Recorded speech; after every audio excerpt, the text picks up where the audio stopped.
एक गांव में एक किसान रहता था। उसने अपने खेत में फसल की बुवाई कर दी। उसी खेत में एक चिड़िया आकर अपना घोंसला बना दी। कुछ दिन बाद उस चिड़िया ने घोंसले में अंडे दिए।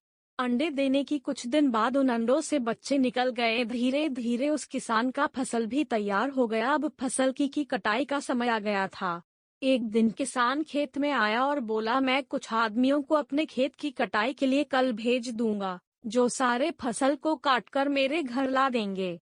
इस बात को सुनकर चिड़िया के बच्चे परेशान हो गए, मगर चिड़िया ने अपने बच्चों से कहा, मत बच्चों, कल यह फसल नहीं कटेगी।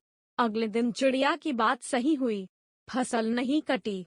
किसान फिर खेत में आया और उसने कहा, मैं अपने कुछ दोस्तों को कल भेजकर फसल को पक्का कटवा दूंगा। अब किसान की बातें सुनकर चिड़िया के बच्चे फिर डर गए और चिड़िया से बोले, अब हमें खेत छोड़कर जाना पड़ेगा। चिड़िया ने बोला, कोई बात नहीं, कल भी हमें खेत छोड़कर नहीं जाना पड़ेगा। अगले दिन उस किसान के दोस्त खेत की कटाई के लिए नहीं है। किसान शाम को खेत में फिर आया और कहा, अब कल मैं खुद आऊंगा अपने खेत की कटाई करने के लिए। यह सुनते ही चिड़िया अपने बच्चों से बोली, बच्चों, अब हमें खेत छोड़कर जाना पड़ेगा।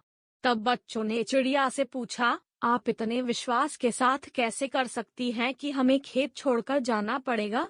तब चिड़िया ने कहा, पहले किसान दूसरों पर निर्भर था, इसलिए उसका कार्य सही समय पर नहीं हुआ, लेकिन अब वह खुद ही अपना काम करेगा और सही समय पर कर लेगा। इस तरह से उसी रात चिड़िया और उसके बच्चे उस खेत को छोड़कर चले गए। दोस्तों, इस कहानी से हमें यही सीख मिलती है कि हमें अपना कार्य खुद ही करना चाहिए। दूसरों पर निर्भर रहकर हमें सिर्फ धोखा ही मिलता है।